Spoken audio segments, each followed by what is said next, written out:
আজকে যেহেতু সারাদিন শুধুই করবো হচ্ছে সাদা রঙের খাবার খাবো, মানে সাদা রঙ ফুড চ্যালেঞ্জ, তো তার জন্য কিন্তু সকালবেলা আমি একটু সাদা আলু ভেজে নিয়েছি হলুদ ছাড়া।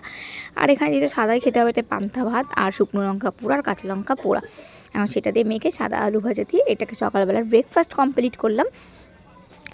আর এইদিকে আমি দুপুরবেলা খেয়েছিলাম হচ্ছে গিয়ে এই যে ডিমের যে সাদা অংশটা থাকে সেটা কুসুমটা ফেলে দিয়ে ডিমের সাদা অংশটা কিন্তু খেয়েছিলাম এই যে।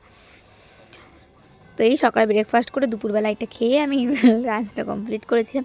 এবার তারপর রাত্রেবেলা ডিনারের আগে বরকে যেহেতু বলেছিলাম যে আমি এরকম সাদা চ্যালেঞ্জ করবো, তো হোয়াইট ফুড চ্যালেঞ্জ করবো, তার জন্য কিন্তু বর নিয়ে এসেছিলো ওয়াও মোমো দিয়ে মোমো, যেটা কিন্তু খেতে ছিল দুর্দান্ত। কিন্তু যে এই যে মোমো যে সসটা, এটা আমাকে ততটা ভালো লাগেনি। আর দিয়েছিল একটা ওয়াও মোমো যেটা টিস্যু।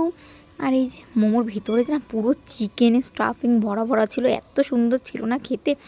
তো কেমন লাগলো আমার আজকের এই ভিডিও মানে ব্লগটা অবশ্যই কিন্তু কমেন্ট করে জানাতে ভুলো না।